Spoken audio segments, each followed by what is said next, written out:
నీతిమంతులును జ్ఞానులను వారి క్రియలను దేవుని వశమున సంగతిని స్నేహము చేయుటయైనను ద్వేషించుటయైనను మనుషుల వశమున లేదను సంగతిని అది అంతయు వారి వలన కాదను సంగతిని పూర్తిగా పరిశీలన చేయుటకై నా మనస్సు నిలిపి నిదానింపబూనుకుంటుని. సంభవించినవి అన్నీయు అందరికిని ఏకరీతిగానే సంభవించును.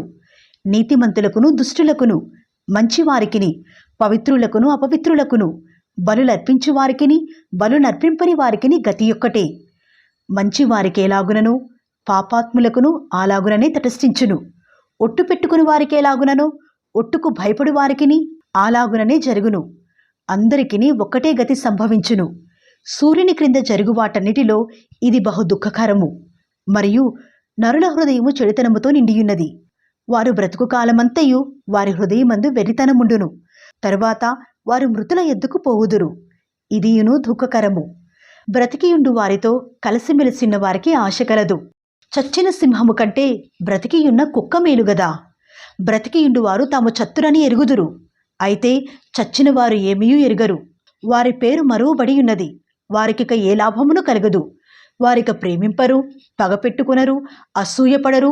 సూర్యుని క్రింద జరుగు వాటిలో దేనియందును వారికిక నెప్పటికినీ వంతులేదు. నీవు పోయి సంతోషముగా నీ అన్నము తినుము. ఉల్లాసపు మనస్సుతో నీ ద్రాక్షారసము త్రాగుము. ఇదివరకే దేవుడు నీ క్రియలను అంగీకరించెను. ఎల్లప్పుడూ తెల్లని వస్త్రములు ధరించుకునుము. నీ తలకు నూనె తక్కువ చేయకుము. దేవుడు నీకు దయచేసిన వ్యర్థమైన నీ ఆయుష్కాలమంతయు నీవు ప్రేమించు నీ భార్యతో సుఖించుము. నీ వ్యర్థమైన ఆయుష్కాలమంతయు సుఖించుము.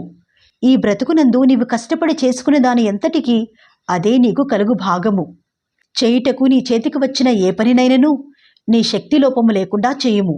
నీవు పోవు పాతాళమునందు పని అయినను ఉపాయమైనను తెలివి అయినను జ్ఞానమైనను లేదు. మరియు నేను ఆలోచింపగా సూర్యుని క్రింద జరుగుచున్నది నాకు తెలియబడెను. బడిగలవారు పరుగులో గెలవరు, బలము గలవారు యుద్ధమునందు విజయముందరు. జ్ఞానము గలవారికి అన్నము దొరకదు, బుద్ధిమంతులగుట వలన ఐశ్వర్యము కలగదు, తెలివిగల వారికి అనుగ్రహము దొరకదు. ఇవి అన్నీయు అదృష్టవశము చేతనే కాలవశము చేతనే అందరికీ కలుగుచున్నవి. తమ కాలము ఎప్పుడు వచ్చునో నరులెరగరు. చేపలు బాధకరమైన వల ఎందు చిక్కుబడినట్లు, పిట్టలు వలలో పట్టుబడినట్లు అశుభకాలమున హఠాత్తుగా తమకు చేటు కలిగినప్పుడు వారును చిక్కుబడుదురు. మరియు నేను జరుగుట దీనిని చూచి ఇది జ్ఞానమని తలంచి తిని, ఇది నా దృష్టికి గొప్పదిగా కనబడెను. ఏమనగా ఒక చిన్న పట్టణముండెను. దాని యందు కొద్దిమంది కాపురం ఉండిరి. దాని మీదికి గొప్ప రాజు వచ్చి దాని ముట్టడి వేసి దాని ఎదుట గొప్ప బురుజులు కట్టించెను. అయితే అందులో జ్ఞానము గల ఒక బీదవాడుండి తన జ్ఞానము చేత ఆ పట్టణమును రక్షించెను. అయినను ఎవరునూ ఆ బీదవానిని జ్ఞాపకముంచుకునలేదు. కాగా నేనిట్లనుకుంటుని, బలము కంటే జ్ఞానము శ్రేష్టమే గాని బీదవారి జ్ఞానము తృణీకరింపబడును. వారి మాటలు ఎవరునూ లక్ష్యము చేయరు.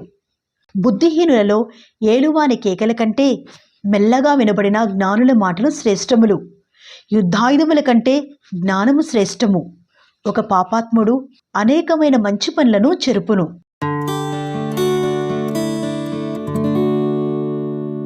బుక్కావాని తైలములో చచ్చిన ఈగలు పడుట చేత అది చెడువాసన కొట్టును. కొంచెము బుద్ధిహీనత త్రాసులో ఉంచినడలా జ్ఞానమును ఘనతను తేలగొట్టును. జ్ఞాని యొక్క హృదయము అతని కుడి చేతిని ఆడించును, బుద్ధిహీనుని హృదయము అతని ఎడమ చేతిని ఆడించును.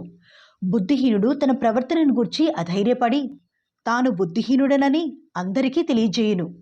ఏలువాడు నీ మీద కోపపడిన ఎడలా నీ ఉద్యోగము నుండి నీవు తొలగిపోకుము. ఓర్పు గొప్ప ద్రోహకార్యములు జరగకుండా చేయును. పొరపాటున అధిపతి చేత జరుగు దుష్కార్యం ఒకటి నేను చూచితిని. ఏమనగా బుద్ధిహీనులు గొప్ప ఉద్యోగములలో ఉంచబడుటయు, ఘనులు క్రింద కూర్చుండుటయు, పనివారు గుర్రముల మీద కూర్చుండుటయు, అధిపతులు సేవకుల వలె నేలను నడుచుటయు నాకగపడెను. గొయ్యి త్రువువాడు దానిలో పడును, కంచెకొట్టువానిని పాము కరచును, రాళ్లు దొర్లించువాడు వాటి చేత గాయమునందును, చెట్లు నరుకువాడు దాని వలన అపాయము తెచ్చుకును. ఇనుప ఆయుధము ముద్దుగా ఉన్నప్పుడు దానిని పదును చేయని ఎడల పనిలో ఎక్కువ బలము వినియోగింపవలెను. అయితే కార్యసిద్ధికి జ్ఞానమే ప్రధానము. మంత్రపు కట్టులేక పాము కరిచిన ఎడల మంత్రగాని చేత ఏమీయో కాదు. జ్ఞానుని నోటి మాటలు ఇంపుగా ఉన్నవి, అయితే బుద్ధిహీనుని నోరు వానినే మృంగివేయును. వాని నోటి మాటల ప్రారంభము బుద్ధిహీనత, వాని పలుకుల ముగింపు వెరితనము. కలగబోవునది ఏదో మనుషులు ఎరుగక ఇండినను బుద్ధిహీనులు విస్తారముగా మాటలాడుదురు. నరుడు చనిపోయిన తర్వాత ఏమి జరుగునో ఎవరు తెలియచేతురు? ఊరికి పోవు త్రోవ ఎరుగుని వారై బుద్ధిహీనులు తమ ప్రయాస చేత ఆయాసపడుదురు. దేశమా, దాసులు నీకు రాజు ఇండుటయు, ఉదయముననే భోజనమునకు కూర్చుండువారు నీకు అధిపతుల ఇండుటయు నీకు అశుభము. దేశమా, నీ రాజు గొప్ప ఇంటివాడిండుటయు, నీ అధిపతులు మత్తులగుటకు కాక బలమునందుటకై అనుకూల సమయమున భోజనమునకు కూర్చుండువార ఇండుటయు నీకు శుభము. సోమరితనము చేత ఇంటికప్పు దిగబడిపోవును, చేతుల బద్ధకము చేత ఇల్లు కురియును. నవ్వులాటలు పుట్టించుటకై వారు విందు చేదురు. ద్రాక్షారస పానము వారి ప్రాణమునకు సంతోషకరము. ద్రవ్యము అన్నిటికీ అక్కరకు వచ్చును. నీ మనస్సునందైనను రాజును శపింపవద్దు, నీ పడక గదిలోనైనను ఐశ్వర్యవంతులను శపింపవద్దు. ఏలయనగా ఆకాశ పక్షులు సమాచారము కొనిపోవును, రెక్కలు గలది సంగతి తెలుపును.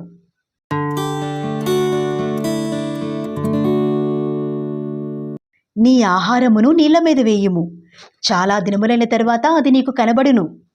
7గురికిని 8గురికిని భాగము పంచిపెట్టుము. భూమి మీద ఏమి కీడు జరుగునో నీవెరుగవు. మేఘములు వర్షముతో నిండియుండగా అవి భూమి మీద దాని పోయును. మ్రాను దక్షిణముగా పడినను ఉత్తరముగా పడినను అది పడిన చోటనే ఇండును. గాలిని గుర్తుపట్టువాడు విత్తడు, మేఘములను కనిపెట్టువాడు కోయడు. చూలాలి గర్భమందు ఎముకలు ఏ రీతిగా ఎదుగునది నీకు తెలియదు. గాలి ఏ త్రోవను వచ్చునో నీవెరుగవు. అలాగుననే సమస్తమును జరిగించు దేవుని క్రియలను నీవెరుగవు. ఉదయమందు విత్తనమును విత్తుము, అస్తమయమందును నీ చేయి వెనుక తీయక విత్తుము. అది ఫలించునో ఇది ఫలించునో, లేక రెండును సరిసమానముగా ఎదుగునో నీవెరుగవు. వెలుగు మనోహరమైనది, సూర్యుని చూచుట కన్నులకింపుగానున్నది.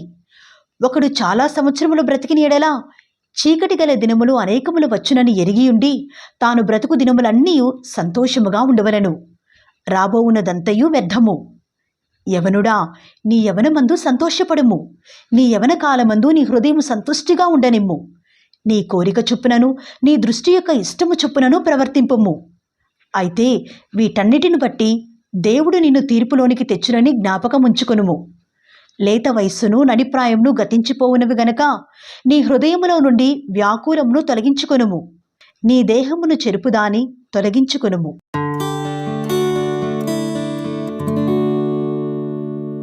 దుర్దినములు రాకముందే, ఇప్పుడు వీటి యందు నాకు సంతోషము లేదని నీవు చెప్పు సంవత్సరములు రాకముందే, తేజస్సునకును సూర్యచంద్ర నక్షత్రములకును చీకటి కమ్మకముందే, వాన వెలిసిన తరువాత మేఘములు మరలా రాకముందే, నీ బాల్య దినములందే నీ సృష్టికర్తను స్మరణకు తెచ్చుకునుము. ఆ దినమున ఇంటి కావలి వారు వణుకుదురు, బలిష్ఠులు వంగుదురు. విసురువారు కొద్దిమంది ఎగుట చేత పని చాలించుకుందురు. కిటికీలలో గుండా చూచువారు కానలేక ఇందురు. తిరుగటి రాళ్ల ధ్వని తక్కిపోవును, వీధి తలుపులు మూయబడును. పిట్ట యొక్క కూతకు ఒకడు లేచును. సంగీతమును చేయి స్త్రీలు, నాదము చేయి వారందరూ నిశ్శబ్దముగా ఉంచబడుదురు. ఎత్తుచోటులకు భయపడుదురు. మార్గముల యందు భయంకరమైనవి కనబడును. బాదము వృక్షము పువ్వులు పొయ్యును, మిడత బరువుగా ఉండును, బుడ్డు బుడుసెల కాయ పగులును. ఎలయనగా ఒకడు తన నిత్యమైన ఉనికి పట్టునకు పోవుచున్నాడు. వాని నిమిత్తము ప్రలాపించువారు వీధులలో తిరుగుదురు. వెండి త్రాడు విడిపోవును, బంగారు గిన్నె పగిలిపోవును, ధార యొద్ద కుండ పగిలిపోవును, బావి యొద్ద చక్రము ఊడిపోవును.